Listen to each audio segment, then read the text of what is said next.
What is up, my friends? Welcome back to a brand new video. So excited to have you back here today because we are taking a look at another CineBrass library, which is Cinesamples Horns of the Deep. This is technically rounding out the CineBrass line. Before they had, CineBrass Core and Pro, they also had the Descant horn and the 12 horn ensemble, which is located in CineBrass Pro, and as well as CineBrass Sonari, which is more of like a mellow, warm, rich library focused on the trumpets and horns. And here, the Horns of the Deep, true to its name, is focused on the very low brass instruments, so like the tubas and the euphonium. And it's really meant to be kind of like a warm and mellow brass library. Very, very simple. And this is going to be kind of a quick look to see what the patches offer and what they sound like. Before we get into that really quickly, I want to share with you my sample library buyer's guide. This is something I always recommend when people ask what are the sample libraries you like to use personally on a daily basis. What do you use for everyday work? And these are the ones that I like to use for strings, woodwinds, brass, and percussion. It's all laid out in this guide in a step-by-step format. I highly recommend you check it out. It's totally free. So if you're on the market looking for some new libraries and you just want to see what I personally use for my productions in the cinematic orchestral vein, or piano libraries, or jazz libraries, ethnic libraries, it's all in there. And I just want to give it to you as a gift for watching this video. So thank you so much. Let's get into CineBrass Horns of the Deep. So if you come into the DAW here, you see in terms of the articulations and the way it's actually laid out, it is a Contact Player library, by the way. So it works in the Contact Player, and it also works in just the free version of Contact. You have a very, very easy to understand patch listing here. So you have the main articulations patch, which is basically containing the staccato and the regular legato and sustains. Then you have two effects patches, and then you also have the true legato patch split out. And then if you go into split patches, this is basically the articulations patch, but just splitting out the sustains and the staccato. So we don't really need that here. But yeah, let's just take a look at the articulations really quickly, which again are just short notes, staccatos. I think it's just one length only, and you have the legato as well. So this is the patch that I would be going for on a regular basis, rather than more of the effects stuff, just for the type of music that I do. But anyway, let's have a listen to the legato here first, and then see how it goes. By the way, because the articulations patch contains both shorts and longs, what you need to do is press the sustain pedal in order to activate the legato or sustains.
Okay, so there were several moments there where you could hear I was kind of pushing up the mod wheel and kind of hitting the very, very top.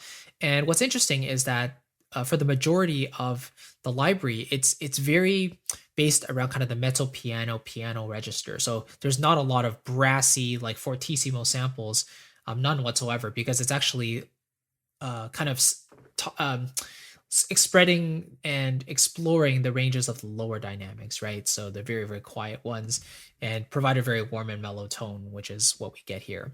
Let's take a look at some of the staccatos as well.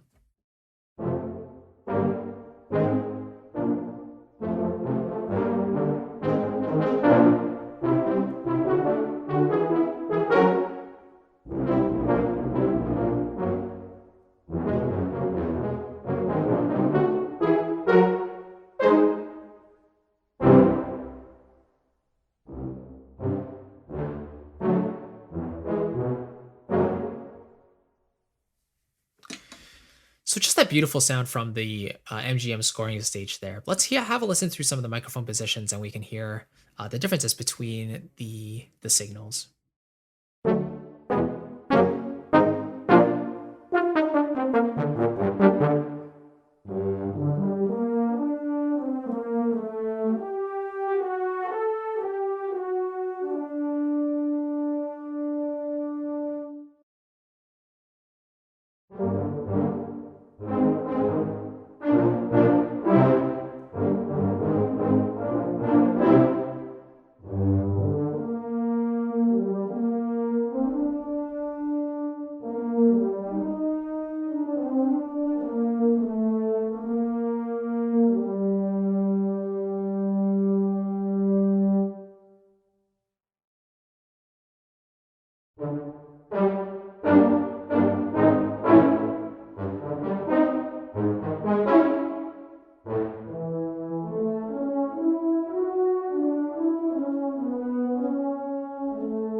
So it's nice that the GUI generally gives you a few mixer presets to go with if you want, let's say, a closer sound versus something slightly further. Admittedly, I tend to use the full mix 98% of the time just because I really like the amount of room sound versus the amount of detail shows up in the actual signal itself. So for me, there really is no need to tweak or anything like that. And the other thing you want to note is that from the very beginning, Cinesamples had their polyphonic legato feature as well. So if you wanted to hear that, then you can play multiple notes at a time and they will be naturally slurred. So.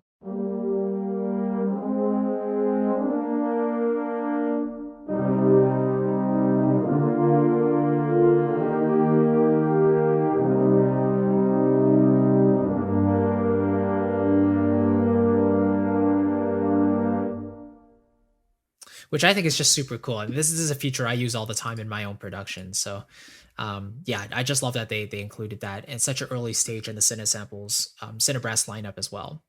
Let's have a listen to some of these clusters here.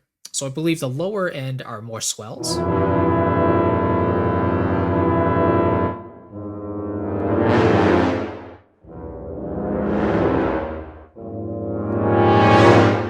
Then the middle we have some more like one-shot hits.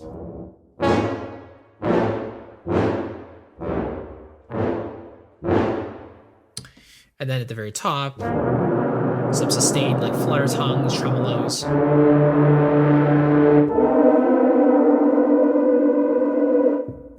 So very unique sounds that you can obviously twist into sound design to your own liking. But for me, it's not super practical just because I don't really do thriller or horror type of music or action cues very much.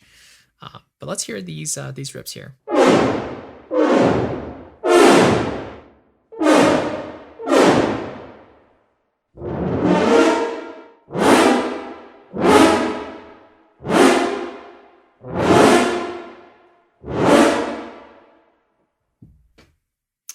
And that's it. That really is the library. So if you know my style of music, like the cinematic orchestral stuff, where I love to write Disney style music that has a little more lush orchestration and more diatonic harmony, then I would tend to use the articulations patch myself, either probably as just regular pads in the polyphonic legato mode or monophonic legato mode for maybe just some lower melodies, deeper things that I might need. But aside from that, I wanted to kind of compare that to the CineBrass Sonori library, where this is actually one of my favorites, the French horn patch. It doesn't go up to a C ring like fortissimo or forte, but it really gets this more mellow tone in the French horns done really, really well. So if I open that library, you have the trumpets and then you have the horns, which are slightly less sampled, but you still get some nice articulations there. So this is the legato from the Sonori horns.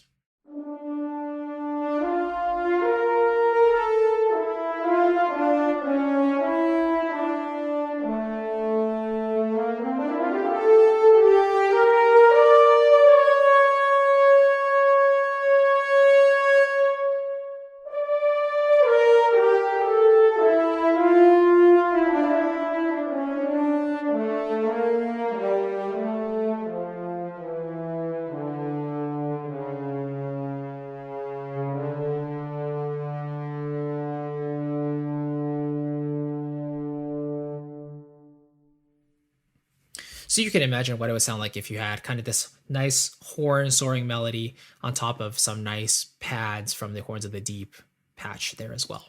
And just for fun, let's hear the Sonari Trumpets as well here.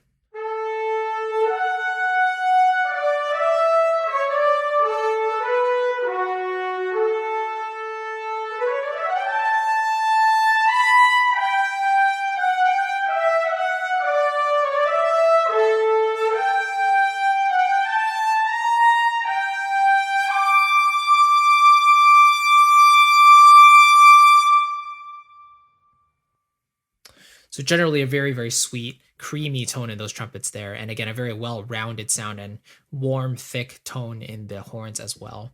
So for me, these libraries are kind of like my ideal when it comes to brass. I don't do super heavy trailer stuff like where it requires fortissimo brass for a lot of the cues. I really enjoy melodic brass where it really carries a lead melody line in a very beautiful and connected manner that sounds really natural.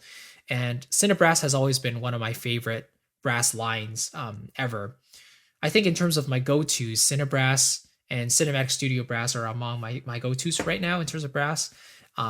So Cinesamples definitely has a special place in my heart, especially with the percussion and the harps and the Cine piano as well. So lots of Cinesample stuff that I'm using on a day-to-day basis. So I want to give Cinesamples another thank you for sending me Horns of the Deep, letting me look over the library for you guys and give you a sense of what it sounds like. Again, this is kind of like the last series or last set in the CineBrass series.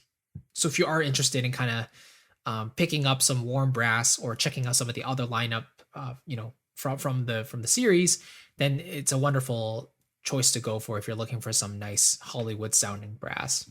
And this is something that I haven't actually shared yet, but I've been in talks with Cinesamples recently, and they very generously offered a discount, an EDU discount for anyone who is a member of my cinematic music creation course.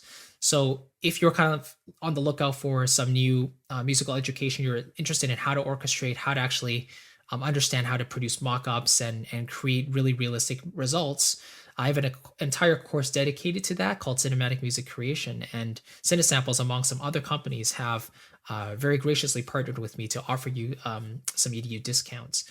So if you're more interested in that, definitely check that out on my website, christophersu.com, and you can definitely send me an email if you want to ask about that as well. But anyways, big thanks again to Cinesamples. Really appreciate it. And before you go, I want to give you my sample library buyer's guide once again. And again, it's totally free, but it basically compiles all my daily used libraries in one package, strings libraries, woodwinds, brass, percussion, pianos, jazz, ethnic libraries, you name it, probably got it in there. These are just the ones that I use. There are hundreds and hundreds of them on the market, but I personally think less is more. So my collection isn't huge, but what I do have, I definitely recommend. So you can check that out. It's totally free, and it's just my gift to you for watching this video. So thank you again very much for watching. I'll catch you in the next one, and take care, my friends. Bye-bye.